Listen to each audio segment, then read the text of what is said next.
أعوذ بالله من الشيطان الرجيم. بسم الله الرحمن الرحيم.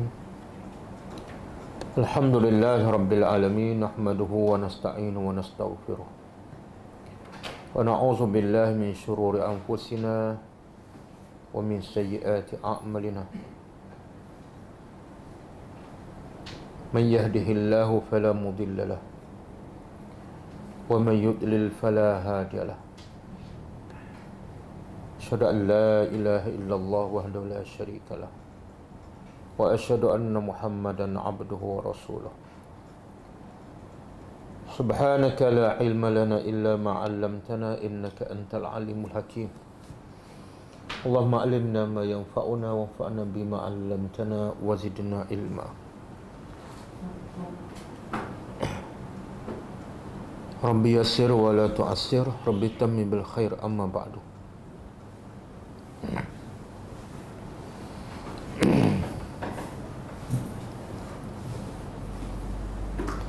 InsyaAllah malam ni kita sambung tadabbur surah Ali Imran ayat 20.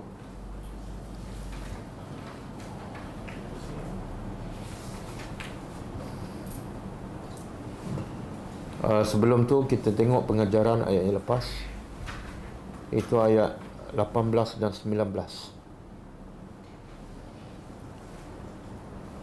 Ayat 18, A'udzubillahi minasyaitonirrajim. Dengar tak? Dengar.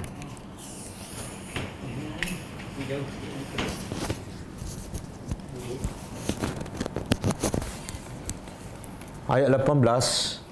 Syahidallahu annahu la ilaha illahu wal malaikatu wa ulul ilmi qa'iman bil qist. La ilaha illa huwal azizul hakim. Pengajarannya yang pertama, kelebihan tauhid, kelebihan mentauhidkan Allah.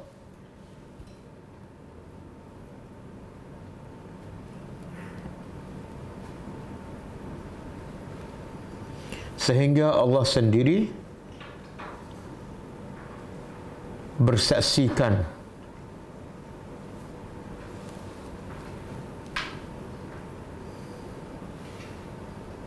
bahawa dia sahaja Tuhan yang berhak disembah.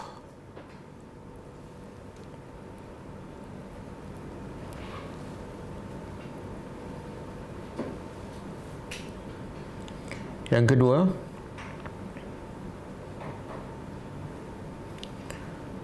mentauhidkan Allah adalah asas segala amalan.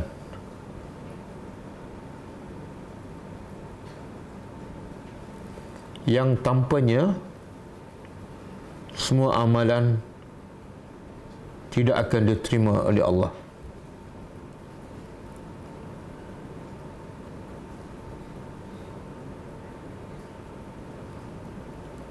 Yang ketiga, mentauhidkan Allah juga bermakna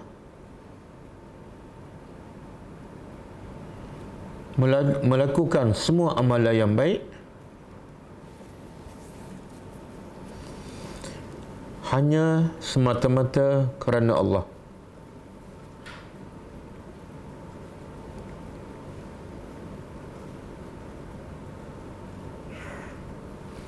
Dan sesiapa yang mensyirikkan dalam amalannya,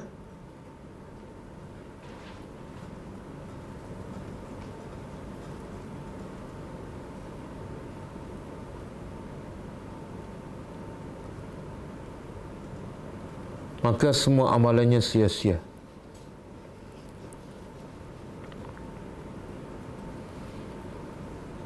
Yang keempat,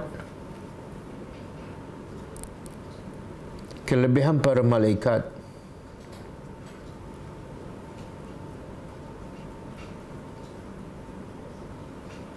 Iaitu makhluk Allah yang dicipta daripada cahaya dan tidak pernah melakukan dosa atau maksiat.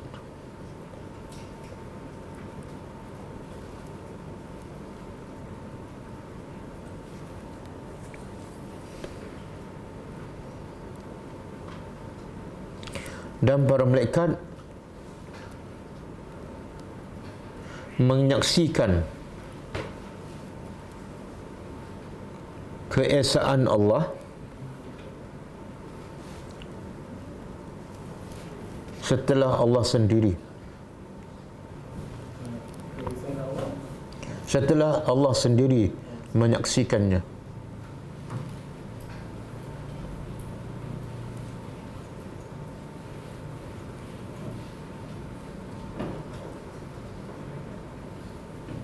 Yang kelima, kelebihan ilmu dan orang yang berilmu.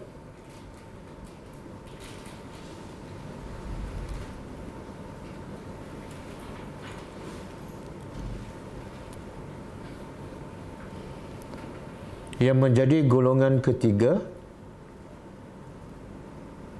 yang bersaksikan bahawa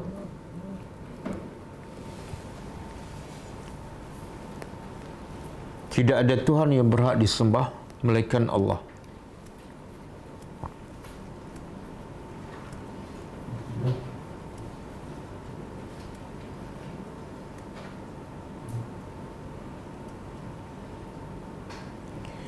Yang kelima, yang keenam, ilmu yang paling penting dan paling asas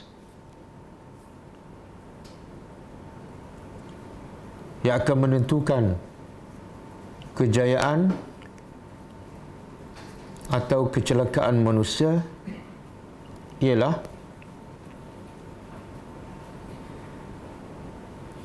ilmu mengenal Allah dan mentauhidkannya.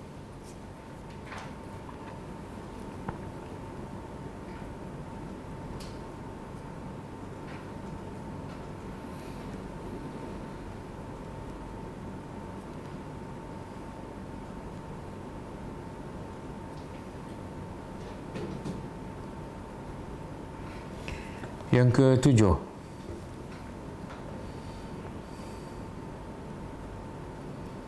hukum Allah tertegak di atas keadilan.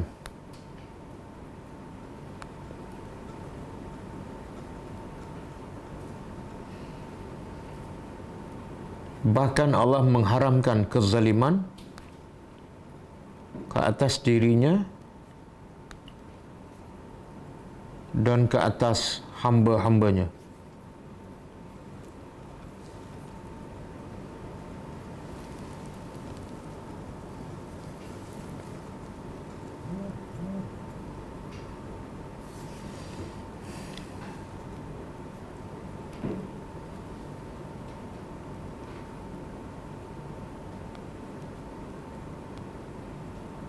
Keesaan yang ke-9, yang ke-8. Keesaan Allah adalah berdasarkan kepada sifat al-izzah, iaitu kemuliaan, dan al-hikmah, iaitu penuh kebijaksanaan.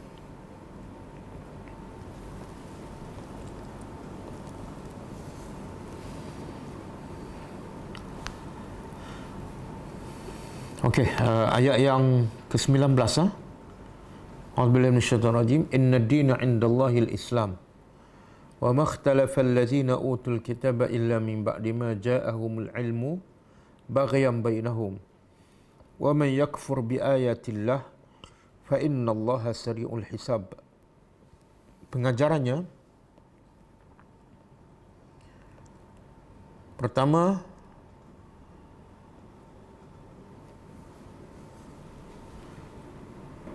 agama yang betul-betul diiktiraf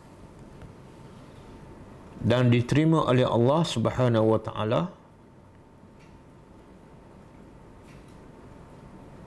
hanyalah satu, iaitu agama Islam.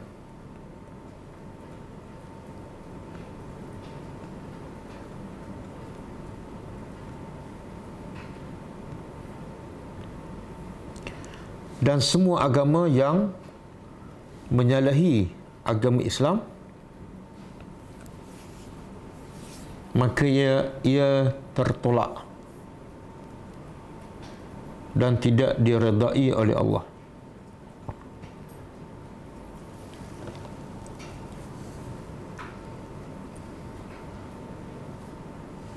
Yang kedua, Islam bermakna seseorang yang mengaku Islam menyerahkan dirinya sepenuhnya kepada kehendak Allah.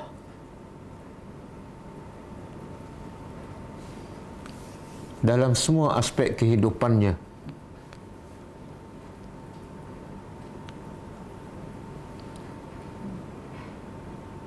Yang keempat,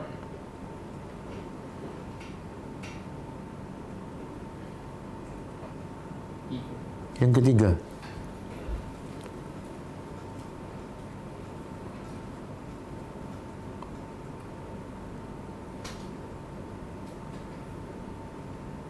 sesiapa yang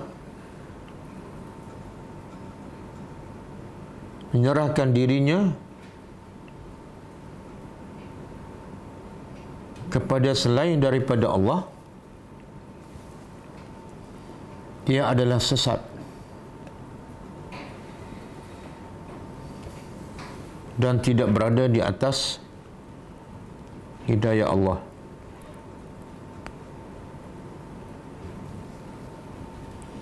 Yang keempat, perselisihan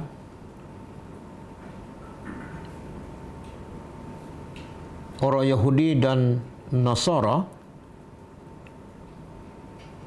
dengan Islam adalah setelah datangnya keterangan yang nyata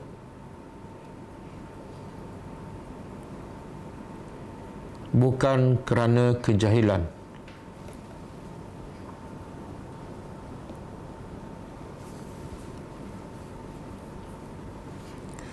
Yang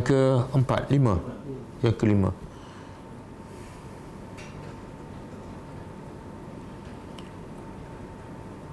Sesiapa yang menolak Islam setelah kebenaran datang kepadanya dengan jelas,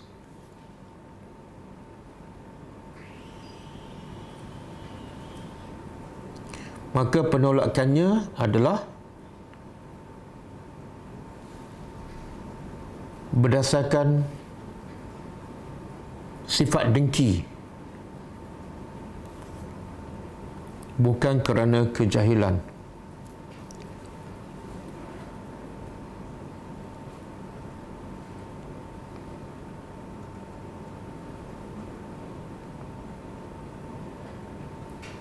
Yang keenam,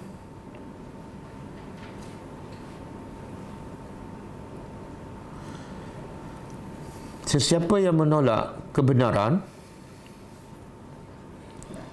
yang datang daripada Al-Quran dan Sunnah,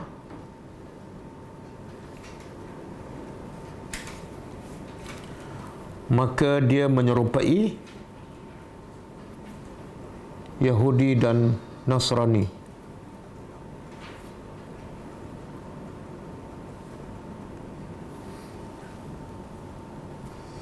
Yang ketujuh, Allah memberi amaran keras kepada sesiapa yang mengingkari ayat-ayat Allah.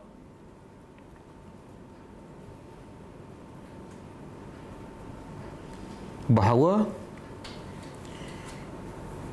perhitungan dan hukuman Allah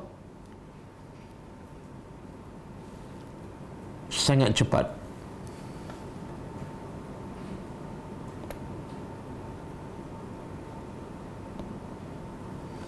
Yang ke-8,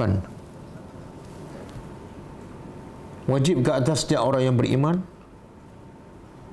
sentiasa muhasabah dirinya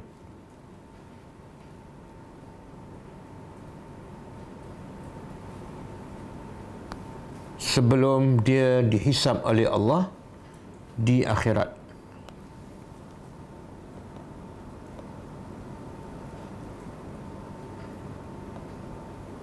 Okey, habis lah.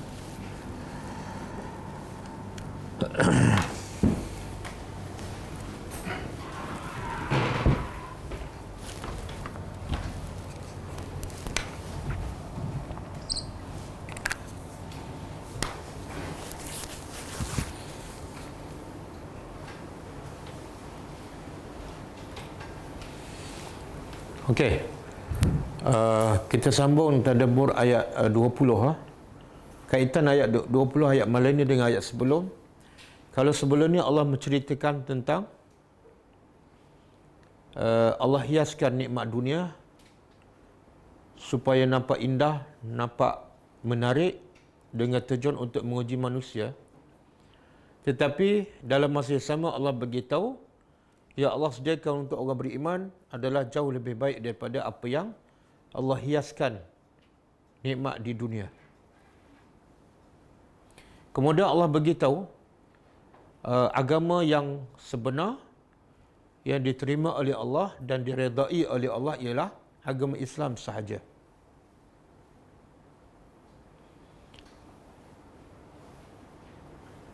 Maka ayat malam ni Allah nak beritahu, setelah Allah beritahu Islam adalah agama yang benar dan satu-satunya agama yang diterima oleh Allah, dan Nabi telah sampaikan kepada orang musyrikin, juga kepada Yahudi dan Nasara, maka apa sikap tiga golongan ni, ahli kitab ni, Yahudi, Nasara dan orang musyrikin?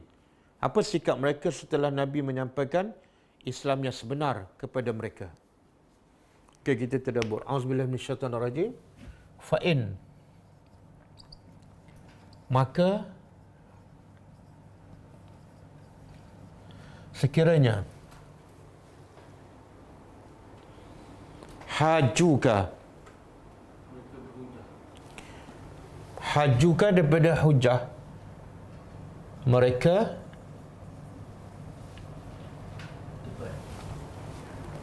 mereka kalau berdebat ni dua pihak, mereka berhujah kepada engkau.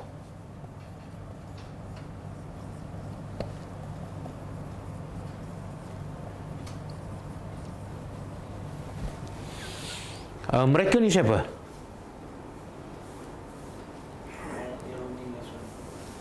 Nanti ayat yang seterusnya akan menjelaskan mereka ni siapa, iaitu tiga golongan. Satu Yahudi, yang kedua Nasrani, dan yang ketiga orang musyrikin Mekah. Jadi tiga-tiga golongan ni bila Nabi sampaikan dakwah, mereka berhujah dengan Nabi. Bukan setakat mereka menolak, tapi mereka berhujah. Antaranya, contoh dalam surah Al-Anbiya ke? Ayat 97 ke? Surah Al-Anbiya 97 ke 98. Wa ma ta'buduna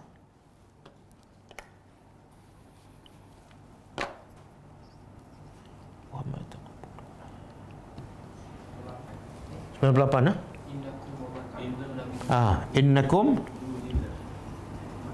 Innakum wa ma ta'buduna min dunillah hasabu jahannam.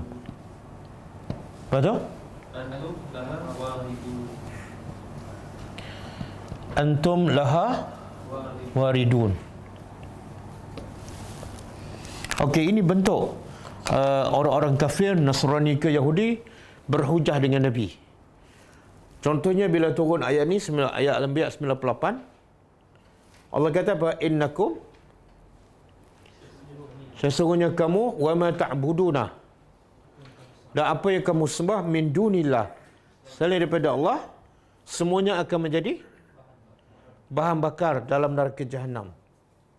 Antum, kamu ni yang menyembah bagi yang neraka Jahannam, kamu bagi neraka Jahannam adalah waridun, masuk. Okey. Maka orang musyrikin, orang Yahudi, orang Nasrani, dia berhujah kepada Nabi.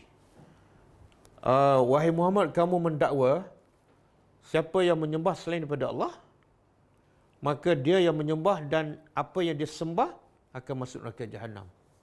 Kan? Maka mereka berkata Nabi Isa pun masuk neraka Jahannam.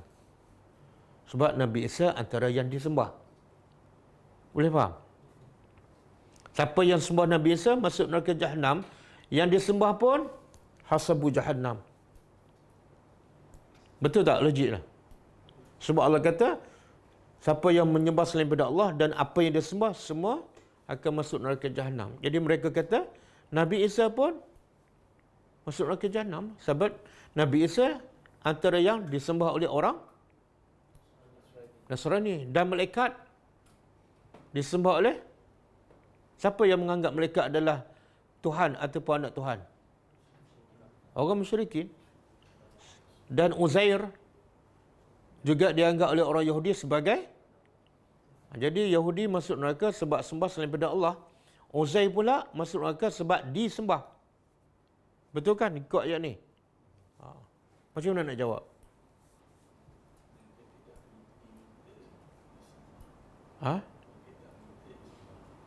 Berhala pun tak diminta disembah pun. Mana ada berhala minta?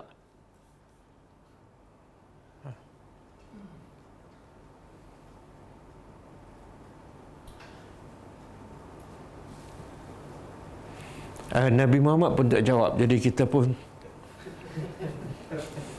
sebenarnya yang menjawabnya ialah Allah. Bukan ayat surah yang sama, ayat 101. 101 dan 102. Allah sendiri menjawab.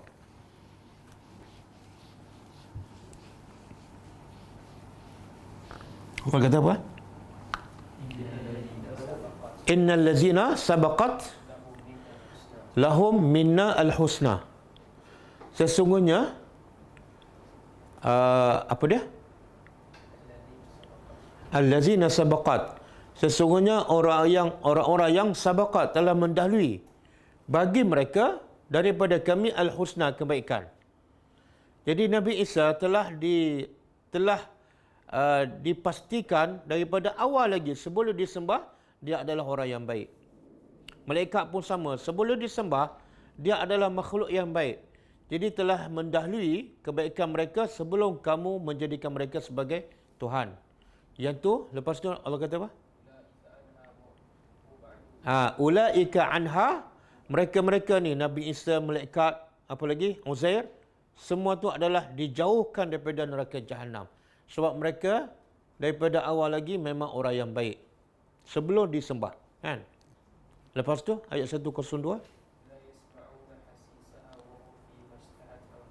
Mereka ni Nabi Isa, malaikat, bukan setakat tak masuk neraka Jahannam, tapi mereka la yasma'una hasisaha. Mereka tak akan mendengar pun bunyi api neraka. Jangankan masuk, dengar pun tak. Dan bahkan Allah kata mereka-mereka ni yang disembah ni, Isa ke malaikat, apa yang mereka inginkan, apa yang nafsu mereka ingin, mereka dapat dan kekal dalam surga. Okey. Ini antara bentuk hujah orang-orang Yahudi dan Nasara kepada Nabi Muhammad. Okey? Jadi Allah nak bagi tahu kepada Nabi ni, sekiranya mereka berhujah dengan engkau tentang ayat Quran ke, tentang kebenaran ke, maka apa sepatut kamu buat? Kamu dah sampai kebenaran, kan? Kan ayat sebelum ni Allah beritahu bila Yahudi dan Nasara berselisih. Ialah bila? Setelah sampainya ilmu. Jadi bukan kerana kejahilan mereka menentang kebenaran setelah kebenaran itu datang dan jelas. Tapi sebab berian, kan? Maka mereka tetap menolak dan mereka berhujah. Apa sepatut kamu buat? Fakul. Maka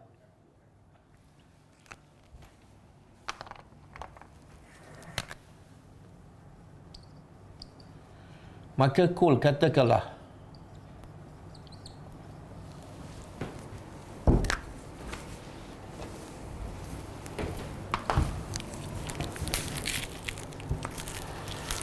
Katakanlah aslamtu. Aku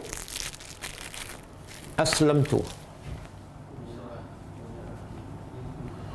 Aku berserah diri. Aku berserah wajhi. Wajahku lillah,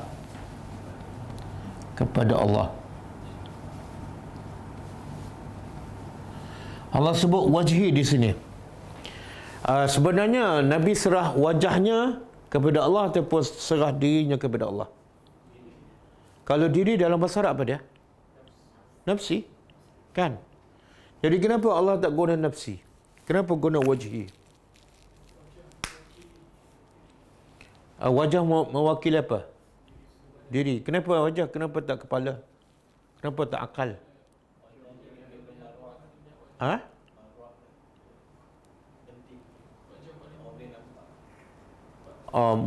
Muka adalah anggota badan manusia yang paling mulia. Ada bukti tak? Ada ayat? Tak, jawab dari segi logik akal je. Muka adalah anggota badan yang paling mulia.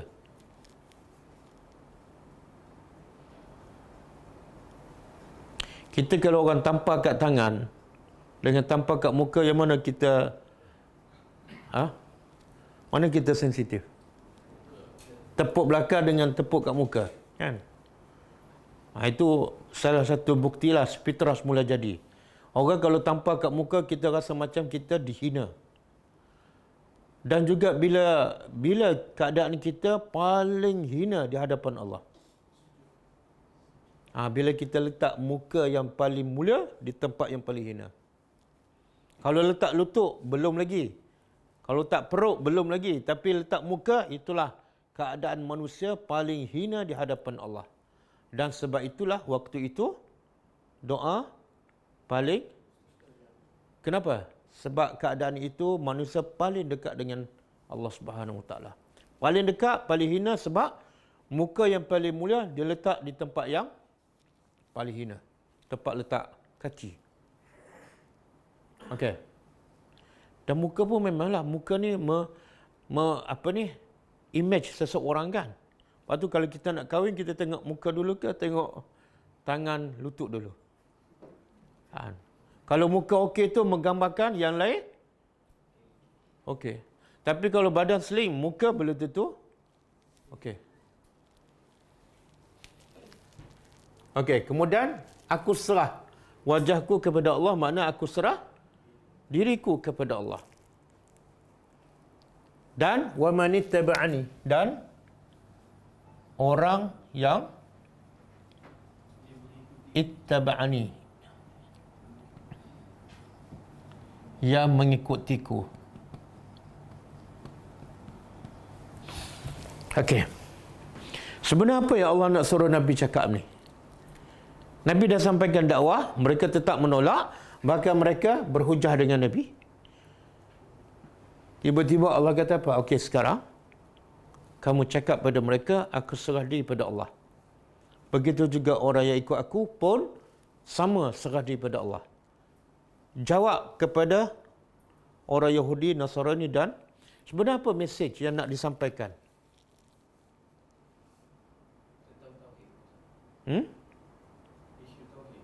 Bukan. Tauhid itu memang mesej daripada awal lagi. Semua mesej para Nabi mentauhidkan Allah. U'budullah wattaquh. Logiknya apa dia? Bila mereka berhujah dengan engkau, jawapannya engkau juga balas hujah mereka. Betul kan? Tapi Allah tak cakap macam tu. Allah kata apa? Bila mereka berhujah dengan engkau, jangan jawab. Jawab apa? Aku serah diri pada Allah. Kamu tak nak terima, itu dah bukan urusan aku. Dan jangan peduli apa reaksi mereka lagi lepas ni. Boleh? Kalau Allah kata pada Nabi, kamu balas balik hujah, agak-agak selesai tak masalah. Itu salah satu cara berdakwah.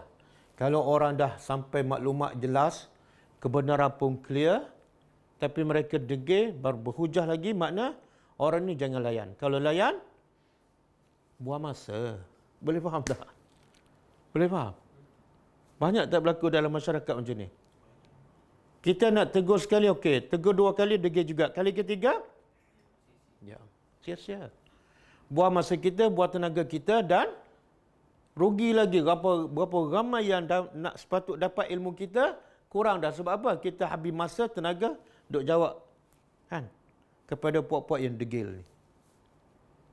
Sebab itulah bila Nabi berdakwah pada pembesar Quraisy, dan tiba-tiba datang seorang miskin, Abdullah bin Umi Maktum, dan Nabi tak layan. Allah tegur siapa? Nabi. Padahal tujuan Nabi bagus tak? Bagus.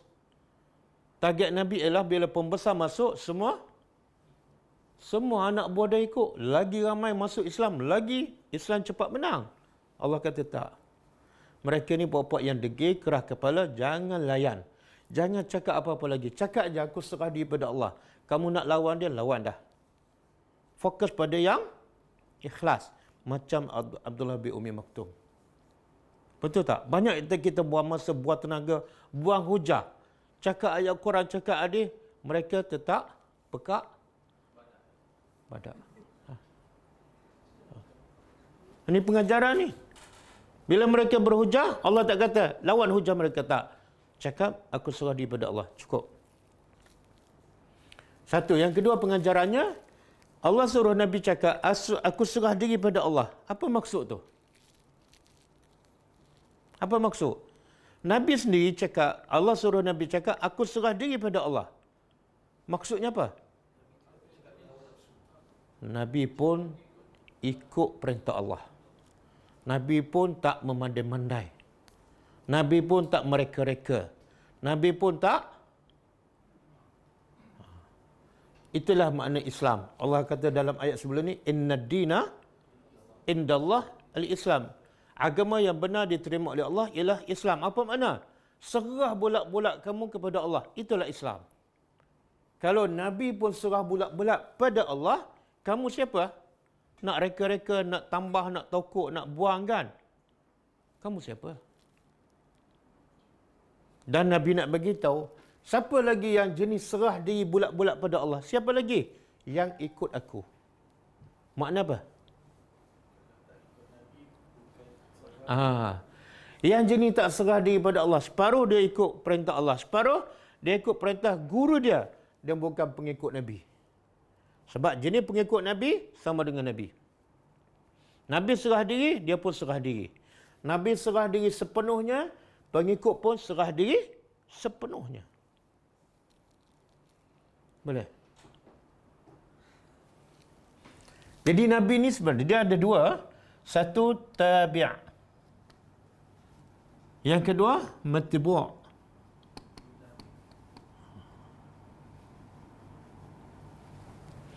Siapa yang ikut aku? Jadi siapa yang ikut tu dia panggil tabi'.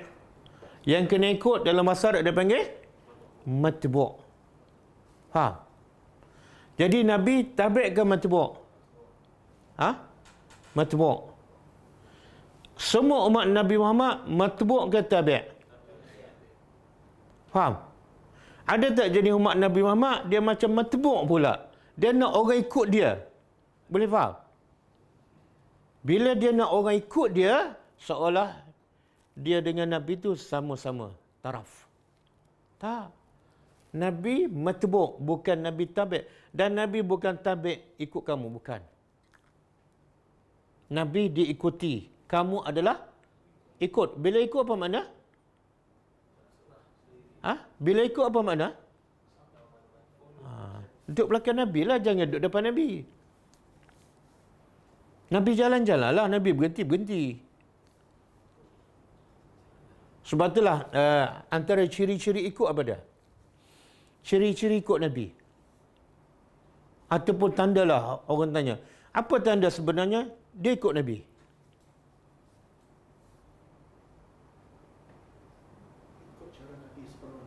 Macam mana nak tahu? Dia pun mendakwa ikut Nabi, bahkan dia paling banyak berselawat. Kita lawat 10, dia 1000 kali.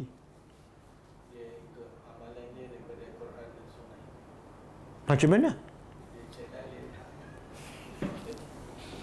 Dia ulama bagi tanda orang tu ikut Nabi ialah bila dia dengar je qala Rasulullah, bila dengar je qala Rasulullah, dia rasa macam sama dengan dia dengar qala Allah.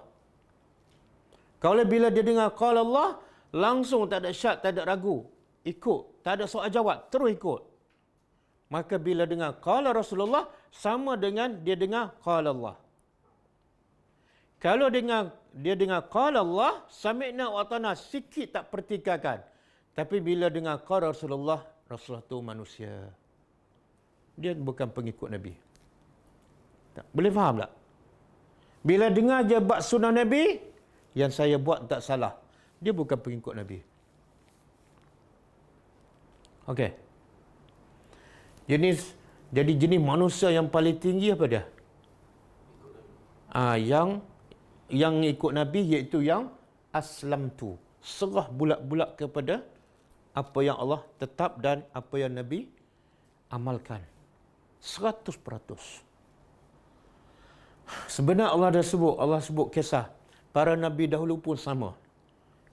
Kelebihan, kehebatan para Nabi ialah bukan mereka pandai-pandai buat sendiri, tapi mereka serah diri bulat-bulat kepada Allah. Contoh. Dalam surah Al-Baqarah ayat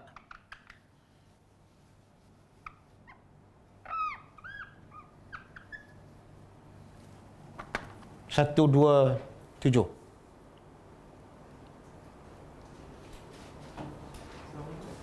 Al-Baqarah.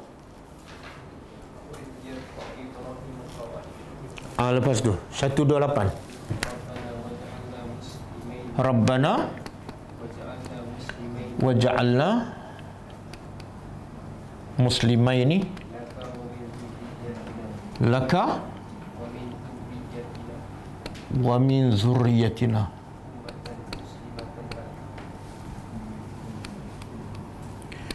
ummatan muslimatan laka wa arina manasikana wa tub alaina innaka antat tawwabur rahim. Okey, cuba terjemah.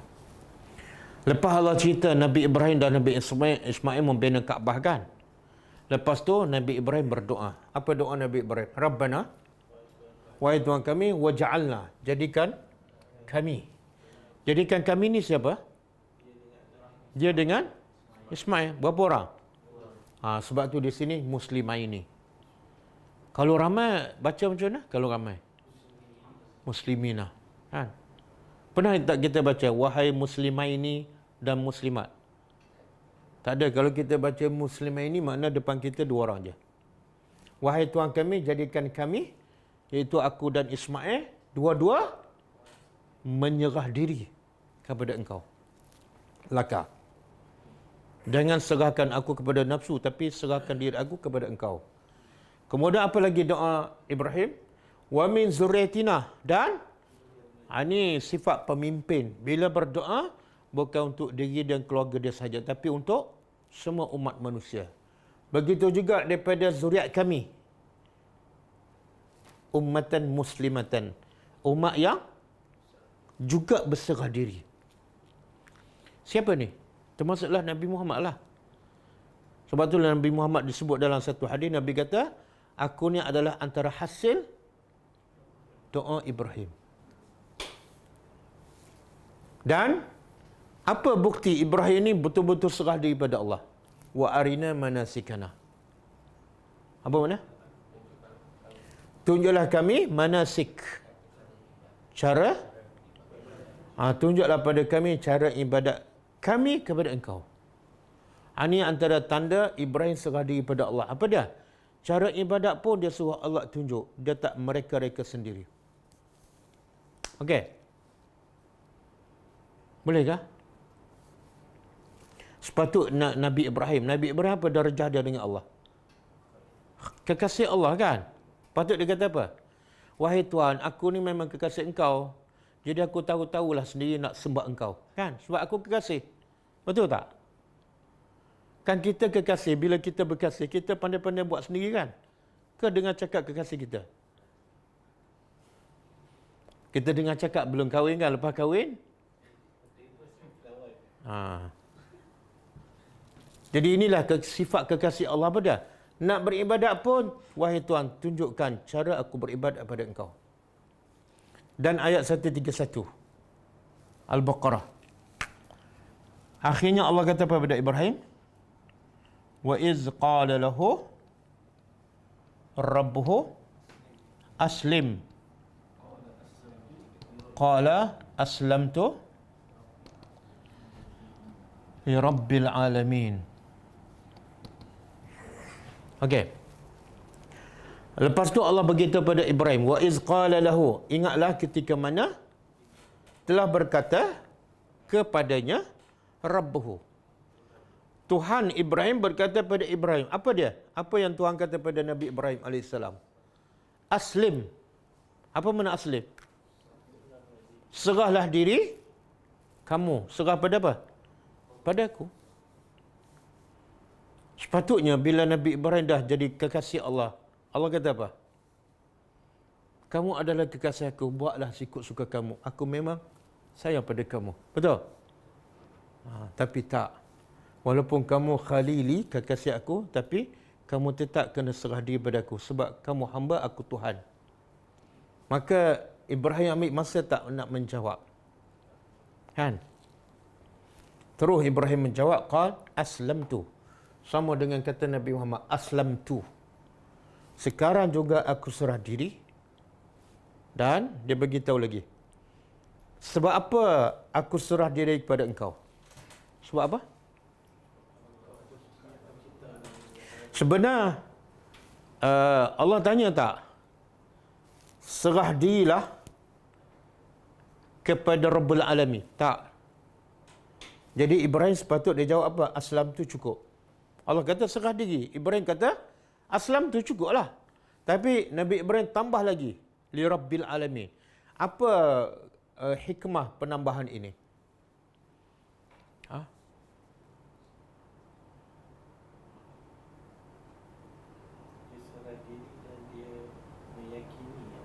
Meyakini apa? Seolah ayat ni li Rabbil Alamin adalah sebab. Sebab apa Ibrahim serah diri pada Allah? Sebab Allah adalah Rabbil Alamin. Jadi logik tak kita serah diri pada Tuhan yang mencipta, memilik dan mengurus segala-gala? Logik tak? Dan juga sebaliknya, sangat bodoh manusia yang serah diri kepada manusia yang tidak mencipta apa-apa. Betul?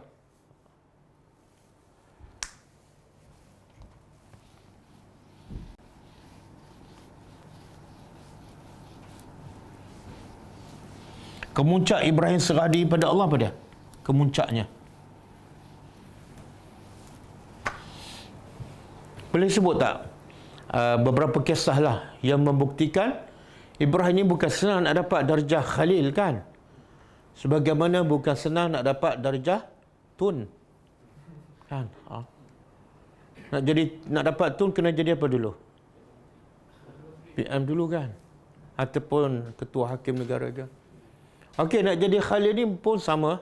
Sebenarnya jauh lebih susah. Apa dia antara ujian yang Allah bagi pada Ibrahim yang menunjukkan Ibrahim betul-betul serah diri pada Allah? Sebelum tu?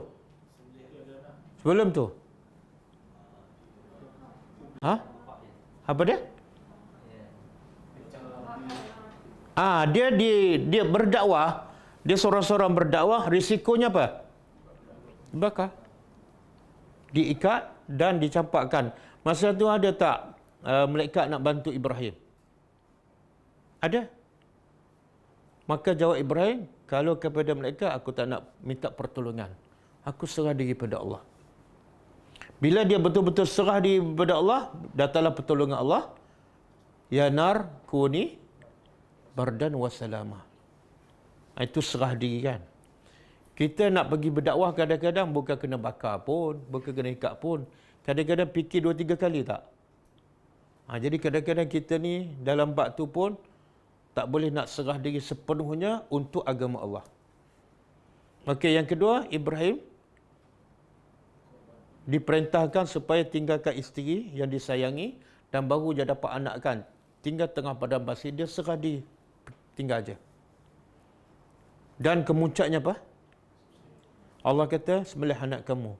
Aku serah pada engkau ya Allah. Engkau kata sembelih, sembelihlah. Boleh.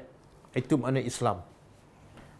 Ni kalau bab kecil pun kita dah mereka-reka, menambah-nambah, itu dah serah diri kepada nafsu. Okey. Waqul, dan katakanlah. Kemudian wahai Muhammad, kata lagi kepada siapa? Bagi orang-orang yang utuh. Mereka diberi kitab. Siapa? Yahudi dan Nasrani. Wal ummiyin. Dan siapa ummiyin? Ummiyin. Kenapa orang musyrikin Mekah dinamakan ummiyin? Allah tak kata wal musyrikin. Mesti ada sebab.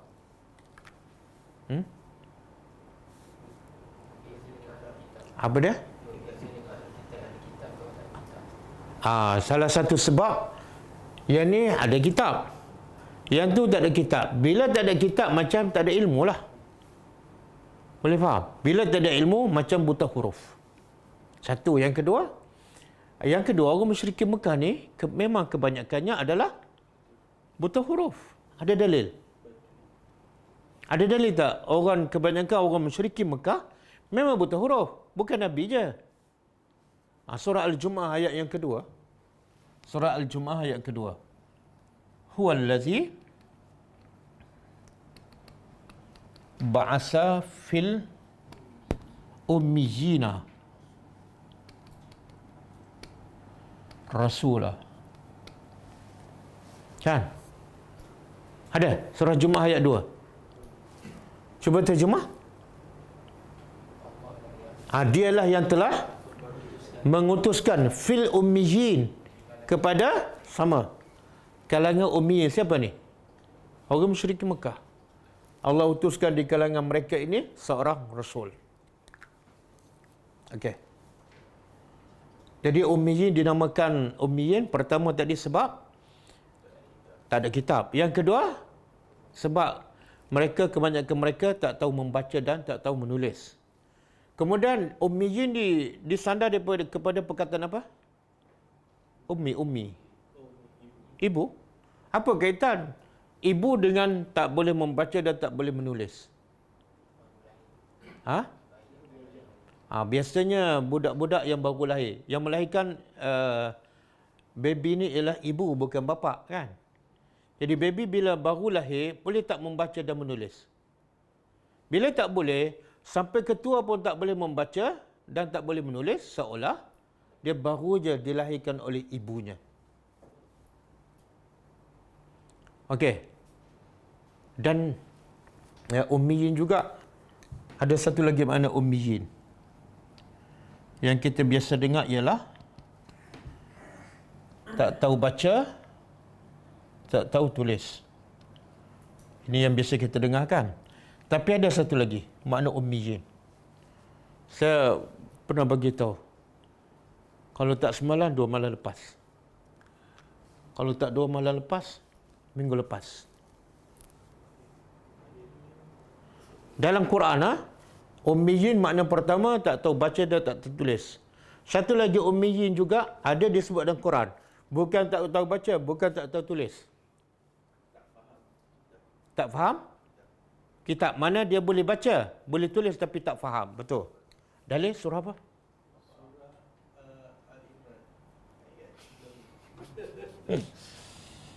Ayat apa? Sebenarnya surah pun dah salah dah. Ummiyin tak faham ataupun tak amal. Surah Muhammad 78. Nombor ayat betul, surah pula salah. Surah Baqarah ayat 78. Surah Baqarah ayat 78. Cuba buka, ada tak perkataan ummiyun? Wa minhum Ada sebahagian ahli kitab ummiyun. Lepas tu Allah kata apa? La ya'lamun al-kitab. Mereka tak faham kitab. Allah tak kata tak boleh menulis dan tak boleh membaca. Jadi mereka ni boleh tak membaca? Boleh. Boleh tak menulis? Boleh. Tapi kenapa Allah panggil ummiyun? Sebab tak faham. Jadi apa kaitan tak faham dengan buta huruf?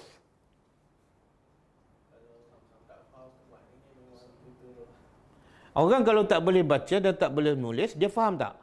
Tak. Dan orang ni pula boleh baca, boleh menulis tapi tak faham juga. Sama tak? Sama. Same lah. Ya. Jadi boleh tak kita nak kata siapa yang baca Quran bertahun-tahun tapi tak faham, awak adalah ummi. Boleh? Cakap Arab lah supaya dia tak marah kan? Jangan kata buta huruf.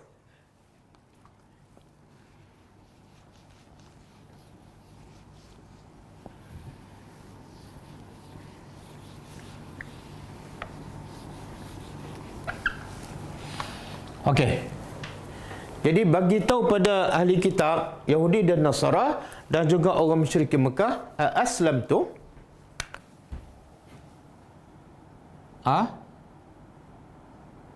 adakah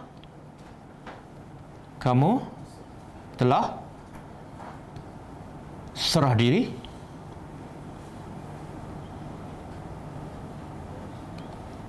Apa maksud ayat ni?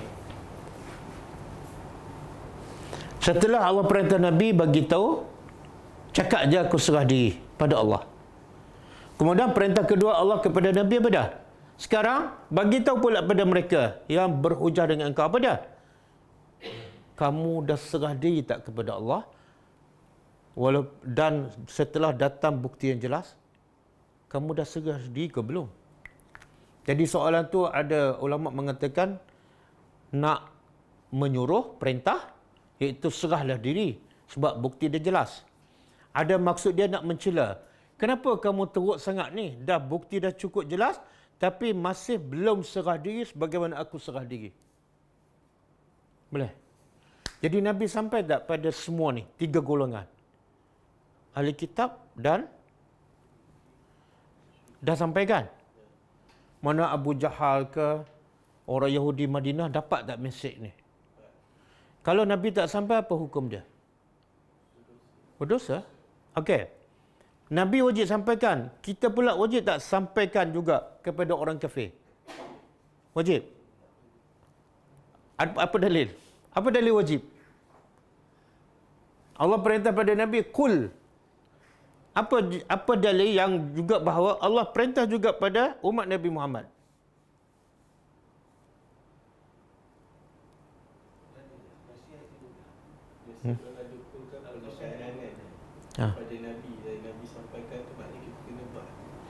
Mana itu logik akal lah. Perintah pada ketua bermakna perintah kepada orang bawah. Satu. Yang kedua, Allah perintah pada Nabi. Nabi pula perintah tak pada kita. Apa dalil?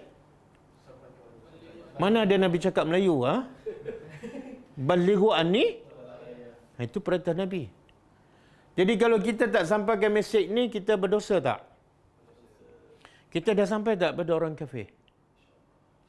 Tak. Saya tanya dah sampai ke belum? InsyaAllah tu belum. Faham penggunaan insyaAllah? Belum.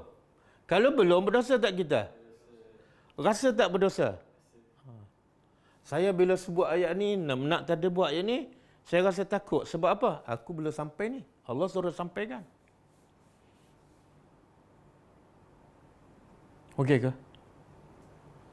Ni kita duk cakap banyak je. Lepas tu cakap pula pada orang Islam je. Lepas tu cakap pula benda yang sama je. Yang wajib kita tak sampai. Betul?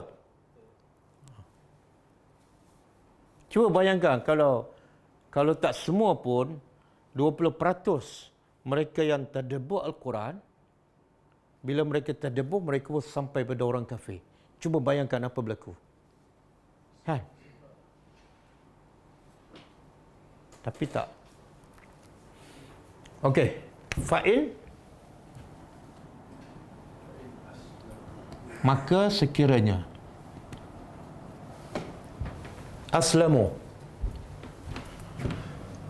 mereka menyerah diri. Poin dia serah diri je. Serah diri. Bila ikut nafsu je, tak serah diri pada Allah. Jika mereka menyerah diri, faqad, maka sesungguhnya ihtadaw, mereka telah dapat petunjuk.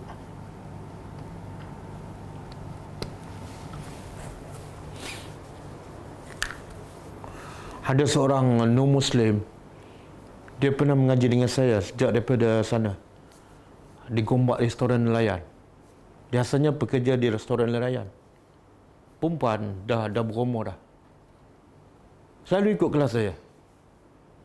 Lepas tu dah restoran tu tutup, kita pindah, dia datang juga. Tapi sekarang dah tak ada. Tapi hampir setiap hari datang mesej kat saya. Kalau pagi, selamat pagi. Petang, selamat petang. Saya tak larat nak balas. Kadang-kadang saya terfikir, kalau aku tak balas ni, mungkin dia tak suka pada Islam sebab aku tak balas. Saya balas je. Selamat pagi, selamat petang. Tapi ada ketika saya sampaikan mesej ni. Bila lagi nak masuk Islam kan? Islam adalah agama yang benar. Dia kata, tunggulah. Sampai sekarang tak masuk Islam. Tapi paling kurang saya dah sampai mesej. Tapi baru seorang. Yang di luar, yang ramai tu, tak lepas lagi dosa tu. Okey. Jadi Allah berkata apa? Kalau kamu serah diri, apa kamu dapat? Kamu dapat hidayah lah. Hidayah ni ada dua kan? Hidayah ada dua. Hidayah apa? Hidayah ilmu ataupun hidayah irsyad. Yang kedua, taufik ataupun hidayah amal. Okey, di sini hidayah apa ni? Sekiranya mereka serah diri pada Allah, mereka sesungguhnya telah dapat hidayah. Hidayah mana? Dua-dua sekali. Dia tak mungkin dapat taufik kalau tak dapat ilmu. Asal untuk dapat taufik mesti ada ilmu. Tapi bila dapat ilmu, bila dapat irsyad, belum tentu dapat taufik. Macam mana nak dapat taufik?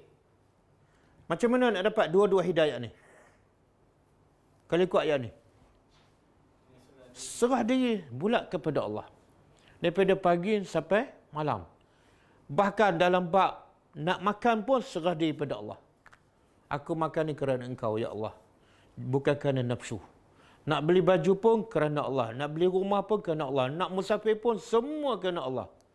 Barulah orang tu ihtadaw. Okey. Berapa ramai yang solat kerana Allah. Umrah haji kerana Allah. Tapi bila buat rumah, nafsu. Bila beli kereta, nafsu. Bila melancong, nafsu. Okey. Bila mendidik anak, nafsu. Okey. Ini kalau serah diri dapat hidayah Allah.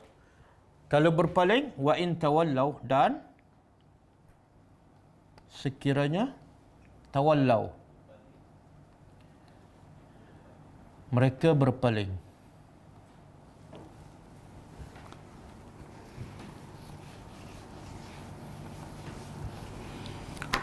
Fa innama,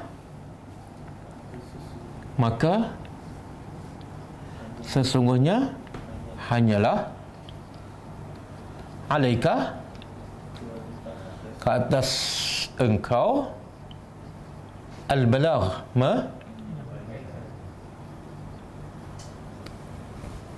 apa makna? Cakap pada mereka, bila lagi nak serah diri? Serahlah diri sekarang. Dan kalau kamu serah diri, kamu dapat hidayah Allah. Tapi kalau mereka berpaling setelah kamu sampaikan, cakap apa pada mereka?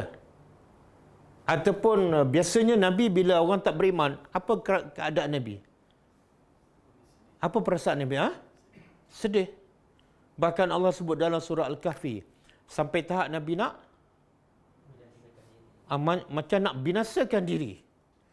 Jadi ayat ni sebenarnya Allah nak hiburkan hati Nabi. Jangan pening-pening kalau mereka berpaling. Jangan stres. Sebab apa? Sebab kamu dah sampai tak? Dah. Bila kamu dah sampai, kerja kamu dah selesai. Bila kamu dah buat kerja, kenapa nak stres? Yang sepatut stresnya siapa? Yang tak buat kerja pula tak stres. Relax, senyum je, berjalan je dia. Nabi ni buat kerja 24 jam, tapi bila orang tak beriman, stres. Cuba buka surah Fatir. Ayat 8.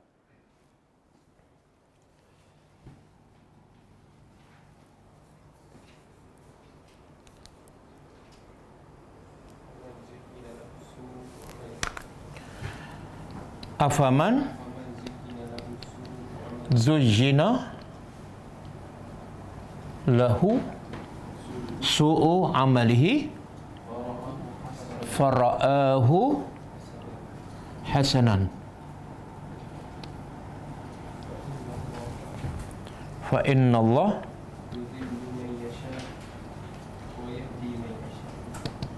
yudhillu man yasha wa yahdi man yasha. Fala tazhab nafsuka hasaratin. Fala tazhab nafsuka alaihim hasarat. Dah. Innallaha alimu bima yasna'un. Okey. Cuba terjemah. Afaman. Apakah? Maka? Man. Siapa yang zujina? Kita dah jumpa sebelum ni surah Ali Imran ayat 5 ayat 10 9 ke 10. Zujina kan? Apa makna zujina? Ayat 14. Adakah maka siapa yang zujina dihiasi untuknya? Allah tak sebut siapa yang menghias. Kalau ayat 14 yang menghias ialah tak ayat 14. Allah menghiaskan dunia nampak cantik, nampak menarik kan? Tapi sekarang yang dia menghias apa ni? Dihias kepadanya su'u amalihi, amalan jahat, fara'ahu hasana. Lalu dia nampak baik. Siapa menghias ni? Syaitan. Jadi beza tak Allah menghias dengan syaitan menghias? Allah menghias apa dia? Dunia. Perempuan, anak, harta. Nampak cantik, nampak menarik kan? Untuk tujuan menguji. Syaitan pula bukan hiaskan dunia. Itu kerja Allah. Syaitan kerja apa? Hiaskan amalan yang bid'ah. Amalan yang tak baik. Nampak? Apa salahnya? Siapa cakap tu? Siapa cakap? Saya bukan karaoke kan? Saya solat malam. Maka akhirnya orang tu melihat amalan yang buruk nampak hasanan. Maka Allah kata fa innallah, sesungguhnya Allah menyesatkan siapa yang dia kehendaki. Wa yahdi, dan Allah bagi hidayah siapa yang dia kehendaki. Berdasarkan apa ni? Allah sesatkan berdasarkan apa? Setelah Allah bagi pilihan, bagi akal, turunkan Rasul, turunkan Al-Quran. Tapi akhirnya dia memilih sesat. Maka Allah sesatkan. Siapa yang dia orang tu nak sesat. Lepas tu Allah kata apa pada Nabi? Fala tazhab. Jangan Allah larang. Makna haram kalau Nabi buat macam ni. Apa dia? Jangan kamu tazhab. Tazhab ni menghilang kan? Jangan engkau menghilangkan nafsaka, diri engkau. Jangan binasakan diri engkau. Ke atas mereka yang memilih untuk sesat, disebabkan apa? Hasarat. Engkau ni sangat menyesal dan sedih sebab mereka tak beriman. Jadi kesedihan engkau jangan sampai tahap engkau membinasakan diri. Boleh? Okey. Jadi bila kita tadabbur Al-Quran dan kita pun berdakwah pada orang dan orang pun tolak, kadang-kadang orang maki, kita baca ayat ni kita senyum. Kita boleh senyum. Kenapa aku nak stres? Kenapa aku nak pening? Kenapa aku nak marah? Kan? Sebab aku dah buat kerja bagi hidayat, bukan kerja aku. Okey? Yang kita stresnya siapa dia? Bukan orang yang kita sampai tak dengar. Yang kita stres ialah orang yang tak sampai tapi tak rasa bersalah. Boleh? Kalau bercakap berjam-jam, tapi dengan siapa? Dengan member dia lah. Dengan orang kafe tak pergi pun.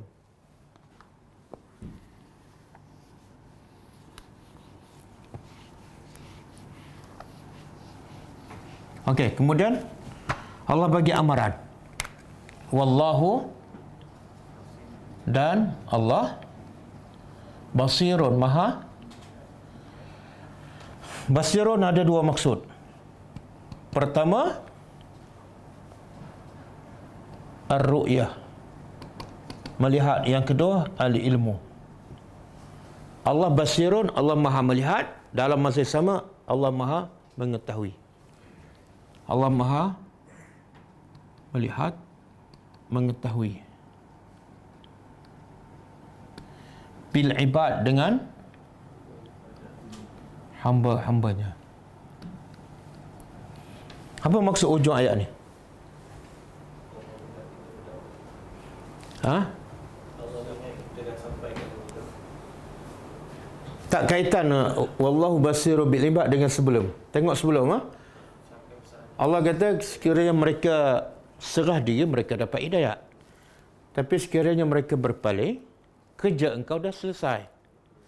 Dan lihat siapa? Jadi kalau mereka menolak, bukan kerja engkau, serah padaku. Macam mana engkau nak buat? Aku tahulah. Sebab aku melihat semua perbuatan mereka. Dan aku tahu siapa yang betul-betul nak hidayat. Bila mereka, kamu berdakwah, dia tak nak terima, sebenar, aku tak bagi. Aku tak bagi sebab apa? Sebab dia tak nak. Mana aku tahu? Aku basirun bil ibad. Jadi Allah maha mengetahui siapa yang betul-betul nak hidayat. Kalau orang tu memang Allah tahu tak nak hidayat, kamu berdakwah 30 tahun pun, mereka tak akan terima. Okey? Jadi ayat hujung ni ada dua. Satu, amaran kepada siapa yang berpaling. Yang kedua, dorongan kepada orang yang beriman. Jadi kamu yang penting al-balagh. Aku tahu. Kamu dah sampaikan, okey, relax. Kamu akan dapat pahalanya. Dan kalau kamu tak sampaikan, aku tahu. Okey. Oh, bagus satu ayat. Saya tak tahu pasal ayat ni panjang ke sebab tulisannya cantik sangat. Panjang, ha? Kita sambung, ha? Sambung malam besok, insya-Allah. Allah Maha mengetahui.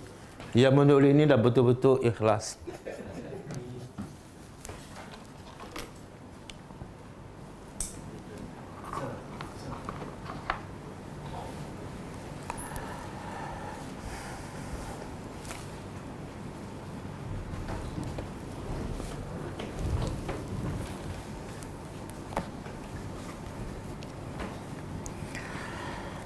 Okey, kita baca sikit 70 doa dan zikir harian Rasulullah SAW. Tadi ada pelajar tanya mesej saya, kenapa bacaan sebelum tidur Ustaz tak masukkan bacaan surah Al-Mulk dan surah Sejadah? Sedangkan Ustaz lain banyak sebut tentang kelebihan baca surah Al-Mulk sebelum tidur. Antaranya ialah menghalang seseorang daripada azab kubur. Pertama, saya nak beritahu, saya tak tulis semua ni doa zikir harian Rasulullah. Kalau saya tulis semua, bukan 72, 720. Mungkin 1000. Dan buku jadi tebal. Dan bila dah banyak, dah tebal, apa sikap kita? Tak baca. Sebab yang nipis ni pun banyak tak beli dah simpan. Tu baru 72. Jadi strategi saya tulis sikit je. mengelakkan daripada pembaziran. Yang kedua, saya kumpul 72 ni hanya yang betul-betul sahih dan disepakati oleh ulama. Ada yang dhaif ataupun ada yang ulama khilaf. Ada ulama kata sahih, ada ulama kata dhaif. Saya tak masukkan. Nak mengelakkan daripada takut amalan kita tak diterima. Mungkin dia dhaif kan? Jadi lebih baik kita hanya fokus pada yang sahih, yang ulama sepakat. Supaya amalan kita insya-Allah kita buat dengan yakin dan diterima oleh Allah Subhanahu Wa Taala. Jadi kelebihan baca surah Al-Mulk dan surah Sajadah. Hadisnya ada ulama kata sahih, ada ulama kata tak sahih. Syekh Albani kata sahih. Syekh Mustafa Adwi daripada Mesir dia kata dhaif. Baca surah Al-Mulk dan surah Sajadah sebelum tidur adalah hadis yang dhaif. Jadi bila khilaf saya tak masukkan. Okey. Jadi kita baca, kita sambung. Hadis ke berapa? 36 Muka surat 31. Siapa yang belum beli buku ni minta beli ya. Shopee Mak. Shopee Ghulam online. Okey. Muka surat 31, doa yang ke-36. Doa ketika angin kuat. Ini susah hafal ni. Lepas tu kalau hafal dia akan lupa sebab angin kuat tu kadang-kadang sekali setahun. Allahumma inni as'aluka khairaha wa khaira ma fiha wa khaira ma ursilat bihi wa a'udzu bika min syarriha wa syarri ma fiha wa syarri ma ursilat bihi. Maksud dia, ya Allah, sesungguhnya aku mohon kepadamu kebaikan angin ini dan kebaikan yang terdapat padanya dan kebaikan yang dikirimkan bersamanya. Dan aku berlindung kepadamu daripada keburukan angin. Kadang-kadang bila kuat sangat membawa musibah. Dan keburukan yang terdapat padanya dan keburukan yang dikirim dengannya. Jadi kalau hadis ni panjang dan angin kuat pun jarang-jarang, caranya apa dia? Kita bawa buku ni sentiasa bawa dalam beg je. Tiba-tiba angin kuat, keluarkan buku baca. Apa-apa doa je, kalau kita tak hafal ataupun susah nak hafal, sentiasalah bawa buku ni. Bila teringat ke ataupun ada apa-apa munasabah, buka buku terus kita baca, insya-Allah. Okey, yang ke-37, doa minta hujan. Semua ni hadis-hadis sahih ni. Yang tadi hadis riwayat Muslim. Ini doa minta hujan. Bila hujan lain. Ini sebelum hujan. Kalau dah kemarau lama sangat, baca doa ni. Allahumma aghisna, Allahumma aghisna, Allahumma aghisna. Ya Allah, turunkanlah hujan kepada kami. Ya Allah, turunkanlah hujan kepada kami. Ya Allah, turunkanlah hujan kepada kami. Mudah aja. Sebenar nampak panjang tapi 2 patah aja. Cuma dia berulang. Allahumma aghisna. Ulang 3 kali. Hadis Sahih Bukhari dan Muslim. Satu lagi kita ambil page ni. Doa ketika mendengar petir. Ni orang Melayu biasa kalau petir dia baca apa?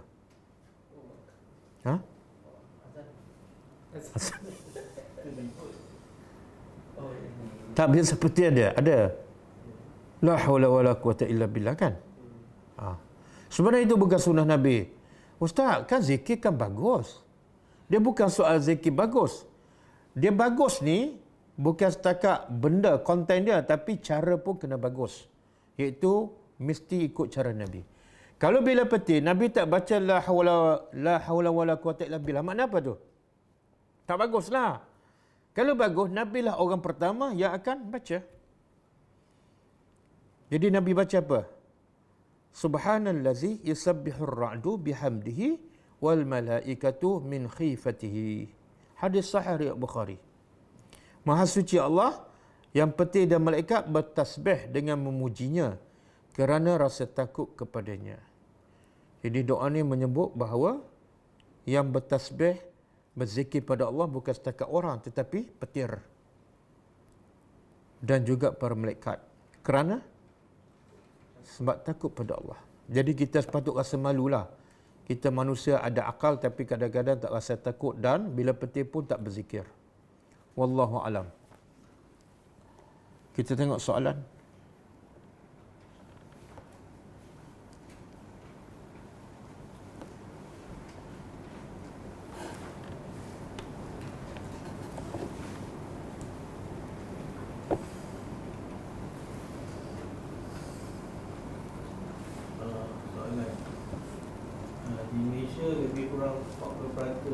bukan beragama Islam.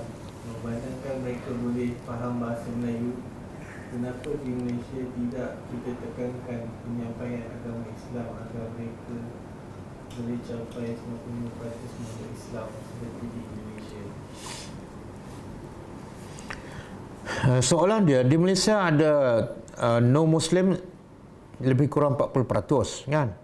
Jadi soalan dia, kenapa kita tak jadikan antara keutamaan kita ialah menyampaikan mesej Islam kepada yang 40% tu, kan? Soalan ni sepatut tuju pada siapa ni? Pada pemimpin, bukan pada Ustaz Muin. Ustaz Muin tak boleh buat apa-apa. Jadi pemimpin tu kadang-kadang siapa yang pilih? Kita juga. Kita juga. Okey, soalan lain? Bagaimana dengan orang yang membahagi atau share ceramah dakwah tapi dia belum mengamalkan apa yang dia share? Boleh tak? Mohon penjelasan. Soalan dia, bagaimana orang yang share message dakwah daripada melalui video ke, melalui ustaz siapa-siapa ke, tapi dia belum amalkan. Macam ni, dia kena huraian, ada tafsir dia. Kalau dia memang dah berniat untuk beramal, dia dah hafal tapi belum sampai masa, dia boleh share. Tapi kalau dia memang kerja dia share je, tapi tak amal pun, dah 10 video dia share, itu jangan. Itu bukan amal kebaikan, itu adalah jadi tabiat yang tak baik. Tabiat yang tak baik. Okey? Satu lagi keadaan, kadang-kadang dia banyak buat amal. Contohnya dia berdakwah. Jadi ada amalan-amalan tertentu dia tak mampu nak buat sebab tak cukup masa. Bukan dia tak nak buat. Maka amalan tu dia boleh share dengan orang lain. Walaupun dia belum beramal. Sebab kesibukan dia dengan kerja yang lebih besar. Itu tak apa. Tapi banyak masa free, dia pun tak nak hafal, tak nak amal. Tapi kerja dia share. Kenapa tak buat? Saya sibuk nak share ni.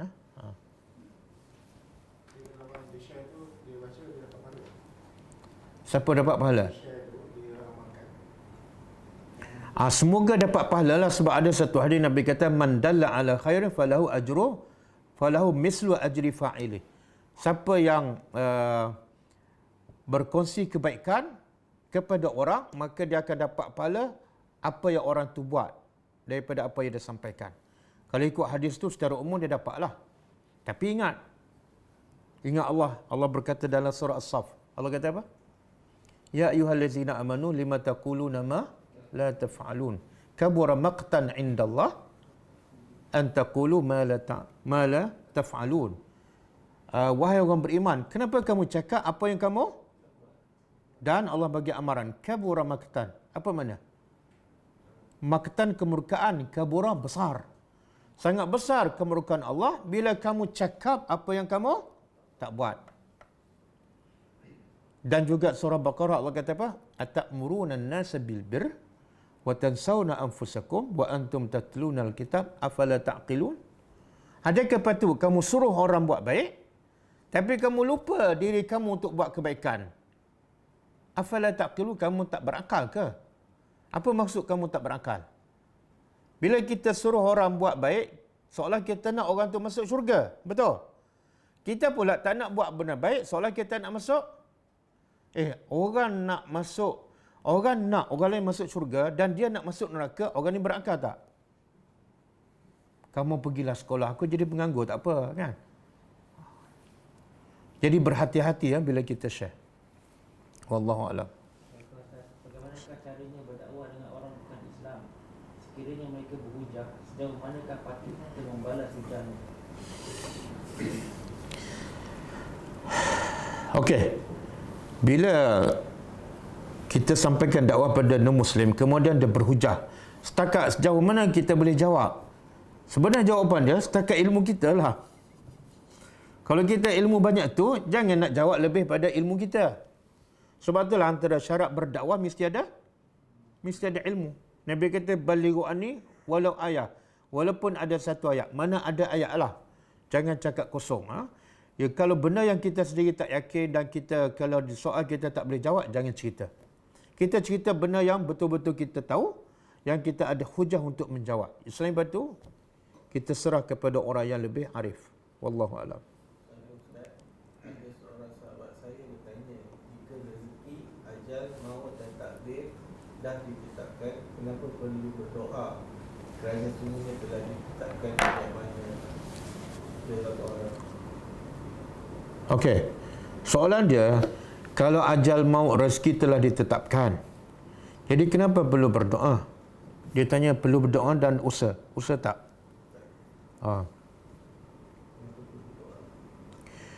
Kita, bila kita orang beriman, kita wajib tak serah diri pada Allah? Okey, serah diri pada Allah ialah bermakna kita laksanakan semua perintah Allah dan meninggal semua larangan Allah. Okey.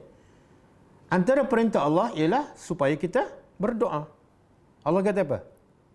Ud'uni astajib lakum. Jadi Allah suruh kita berdoa. Kenapa kita kata dah Allah tetapkan, tak perlu berdoa? Tak, Allah yang suruh. Bila Allah yang suruh, kita melaksanakan perintah Allah. Itu satu. Yang kedua, kalau rezeki kita dah tetapkan, ajal kita dah tetapkan, sebenarnya ulama mengatakan doa itu pun adalah sebahagian daripada yang Allah dah tetapkan. Lepas tu Nabi kata dalam satu hadis, siapa yang nak umur dia panjang dan rezeki dia murah, dia buat apa? Sambung silaturahim, kan? Dia kata, Ustaz, kalau Allah dah tetapkan rezeki saya banyak tu, tiba-tiba saya sambung silaturahim, takkan Allah tambah sedangkan Allah dah tetapkan? Faham soalan? Jawab. Macam mana nak jawab?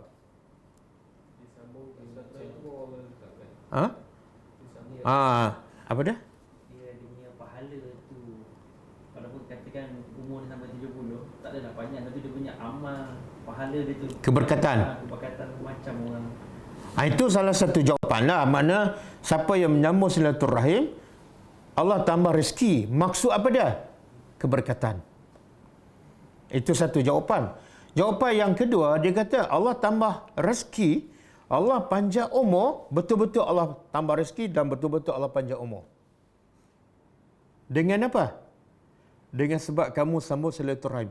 Yang kamu sambung silaturahim itu Allah dah tetapkan. Allah tambah rezeki kamu setelah kamu sambung silaturahim. Itu pun Allah dah tetapkan.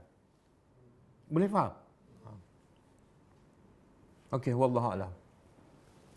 Saya rasa apa beza innaka anta dan innaka macam dalam doa Abu Bakar dan selawat Ibrahimiyah? Tak beza apa? Innaka anta. Apa beza innaka anta dan innaka macam dalam doa Abu Bakar dan selawat Ibrahimiyah? Innaka Abu Bakar. Soalan dia macam ni. Satu, innaka ada anta selepas tu. Satu lagi, innaka tak ada anta.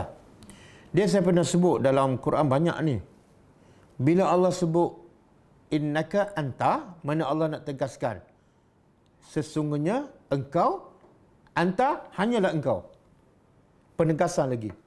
Tapi kalau innaka saja, penegasan juga sesungguhnya engkau. Tapi tidak ada yang lebih tegas, iaitu hanyalah engkau. Itu je beza. Wallahu a'lam. Ada seorang ustaz selebriti, dia mengatakan perkataan kulu di dalam hadis kulu bid'ain dalalah itu bukan bermaksud semua sesat. Apa Ustaz? Ada ustaz mengatakan hadis Nabi yang mengatakan kullu bid'atin dalalah. Kalau kita jemaah harfiah, semua benda bid'ah adalah sesat. Tapi ustaz ni cakap kullu di situ bukan bermakna semua. Jadi sebenarnya dia nak tafsirkan bid'ah tu sebenarnya ada yang hasanah, ada yang tidak sesat. Kita nak tanya dia, kalau Allah kata kullu nafsin za'iqatul maut, adakah semua jiwa akan mati ataupun kullu di situ bukan semua? Ada yang tak akan mati. Macam mana dia tafsir kullu nafsin? Okey, yang kedua, kalau dia nak huraikan bid'ah tu ada dua, kan? Satu, hasanah. Saya nak tanya, siapa yang cakap tu? Ada tak Nabi hadis kullu bid'atin dalalah, semua yang bid'ah adalah sesat. Nabi yang cakap. Lepas tu Nabi ada hurai tak? Sebenarnya bid'ah ni ada dua. Ada tak? Tak ada. Ada tak sahabat faham apa yang Nabi cakap tu? Sebenarnya Abu Bakar kata, maksud Nabi tu bid'ah ada dua. Ada tak kata-kata sahabat? Tak ada. Ada tak kata-kata para tabi'in yang mengatakan sebenarnya maksud Nabi kullu bid'atin bukan semua? Ada tak kata-kata tabi'in? Seorang je? Tak ada. Ada tak kata-kata tabi'in seperti Imam Syafi'i, Imam Malik, Imam Abu Hanifah yang mengatakan bid'ah itu terbagi pada dua? Tak ada. Yang ada ialah orang kemudian. Saya nak tanya, antara para sahabat, tabi'in dan orang yang datang kemudian, siapa yang lebih memahami Al-Quran dan hadis? Nabi kata apa? Khairul quruni qarni, sebaik-baik generasi ialah generasi aku. Kemudian yang kedua, selepas aku, iaitu tabi'in. Selepas itu, tabi'in yang terbaik. Jadi kalau Nabi dah akui ini golongan terbaik, maka kita kena ambil tafsiran Quran dan hadis daripada yang terbaik. Tak masuk akal kita nak tafsir yang paling betul, tapi kita ambil yang kemudian selepas pada 3 golongan. Tak masuk akal. Kan?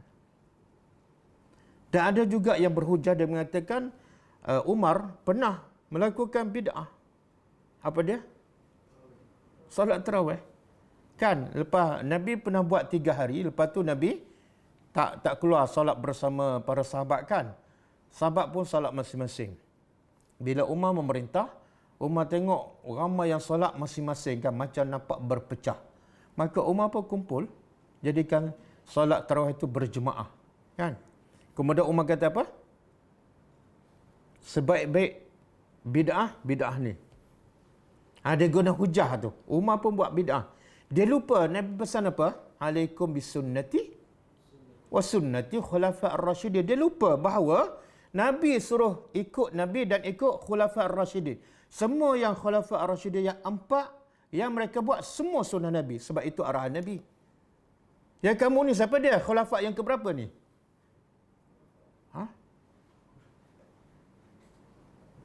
Kemudian Umar pula buat solat tarawih itu sebenar ada asas. Bukan Umar reka.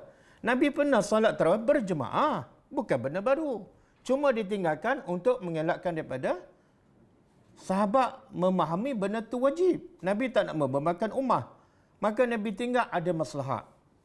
Jadi Umar pun bukan mereka benda yang baru. Benda yang Nabi dah buat pun. Wallahu a'lam. Ustaz, bolehkah kita mengirim salam untuk Rasulullah kepada mereka yang hendak mengerjakan haji atau umrah? Boleh tak kita kirim salam kepada Rasulullah kepada orang yang nak buat haji dan umrah? Dah ada satu hadis sahih.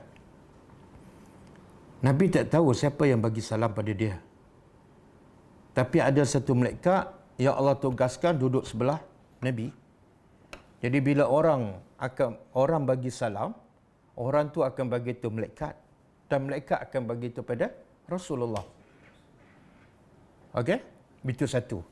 Jadi kalau kita nak sampaikan salam pada Nabi, perlu tak kita kirim pada orang yang pergi ke Mekah? Tak perlu. Satu. Yang kedua, sebenarnya masa kita baca tahiyat akhir dalam solat, kita ada tak bagi salam pada Nabi? Ada tak? Apa dia? Assalamualaikum. Sejahtera ke atas engkau Rasulullah. Kan? Itu berapa kali kita bagi salam pada Nabi setiap hari? Berapa kali?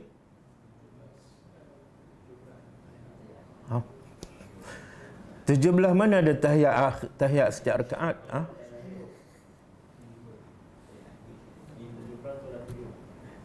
17 tolak. Mana setiap solat ada 2 kan? Jadi berapa? 10 kan? 10 kali itu kalau solat fardu saja. Kalau solat sunat pula, katalah kita jenis kaki solat sunat kan? Mungkin kita bagi salam kepada Nabi setiap hari, mungkin 20-30 kali sehari. Setiap hari, Assalamualaikum ayyuhan Nabi.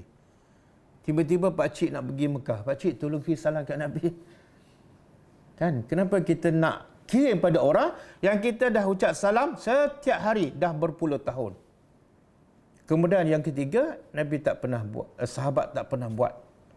Tak ada sahabat yang duduk ke Syam ke, bila ada sahabat nak balik ke Mekah, dia kata, bila kamu nak balik ke Madinah, tolong sampaikan salam. Tak ada, itu bukan amalan Nabi dan juga bukan amalan para sahabat. Wallahu a'lam.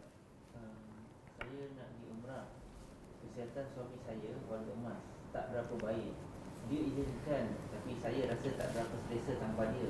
Berdosa ke kalau saya tak pergi buat umrah? Soalan dia isteri ni patut pergi umrah, tapi suami dia dah warga emas, tak sihat. Jadi dia nak pergi seorang, dia rasa tak selesa. Jadi soalan dia, berdosa tak kalau dia tak pergi? Saya nak tanya dia, berdosa tak kalau dia tak solat sunat hari raya?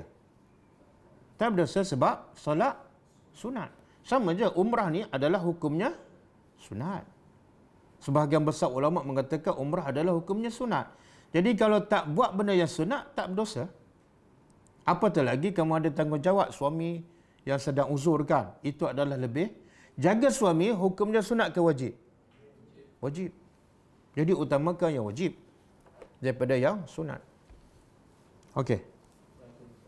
Assalamualaikum. Jika kita bermusafir, solat di jamak dan di kasar, bagaimana kita nak buat solat rawatib? Jika soalan dia, jika musafir, kita jamak dan qasar. Jadi bagaimana kita nak solat sunat rawatib? Itulah penting ikut Nabi. Nabi bila musafir, Nabi tinggal semua solat sunat rawatib. Kecuali solat sunat subuh dan solat witir. Jadi solat sebelum zuhur, Nabi tak buat. Selepas zuhur, Nabi tak buat. Selepas maghrib, Nabi tak buat. Solat sunat rawatib selepas isya, Nabi tak buat. Ini solat sunat yang 12 rakaat yang dipanggil sunat muakkadah yang Nabi tak pernah tinggal. Tapi bila musafir, Nabi tak buat. Dan pahalanya sama. Nabi sebut dalam satu hadis, siapa-siapa yang sakit ataupun musafir, maka ditulis untuknya pahala sebagaimana dia bermukim. Kalau dia musafir, dia tak solat sunat, solat sunat sebelum zuhur. Tapi masa dia bermukim, dia sentiasa solat, dia akan dapat pahala. Okey? Jadi solat sunat rawatib tak perlu buat bila kita musafir, kecuali solat sunat subuh dan solat witir. Tetapi pahala tu kita akan terus dapat yang 12 rakaat tu. Kalau sebelum tu kita sentiasa lakukan. Wallahu a'lam. Kalau kita tunjuk akhlak yang baik dengan non-Muslim tetapi tidak secara lisan, adakah dianggap dakwah? Dia salah satu aspek dakwah. Soalan dia, kalau kita tunjuk akhlak yang baik pada non-Muslim, adakah itu juga sebagai dakwah walaupun kita tak berkata-kata? Ya, salah satu aspek dakwah, bahkan yang lebih penting daripada bercakap ialah akhlak. Bahkan banyak sahabat-sahabat Nabi masa Islam sebab akhlak Nabi, bukan sebab ceramah perdana Nabi. Kan?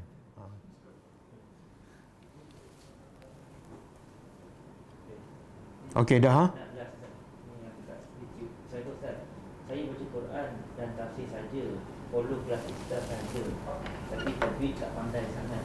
Tahu baca basic saja. Adakah cara saya ini ada masalah? Soalan dia, saya pandai baca Quran dan ikut kelas ustaz saja. Tak ikut kelas yang lain lah. Dari ilmu pun tak banyak. Tak pandai sangat. Dia tak pandai sangat tu benda yang susah nak ditafsirkan. Tak pandai sangat, setengah orang tu dia pandai sangat tapi dia merendah diri. Ya. Jadi call saya lah, saya nak interview. Wallahu alam. Okey, cukup Kita jumpa lagi insya-Allah pagi besok. Ada kelas pagi Jumaat pukul 10 pagi. Kita tadabbur surah Al-An'am insya-Allah. Kita tutup dengan baca tasbih kafarah. Subhanakallahumma wa bihamdika asyhadu an la ilaha illa anta astaghfiruka wa atubu ilaik. Assalamualaikum warahmatullahi wabarakatuh. Waalaikumsalam warahmatullahi wabarakatuh. كتاب الله ترقى جنانه وتنال عظيم الأجر والغفران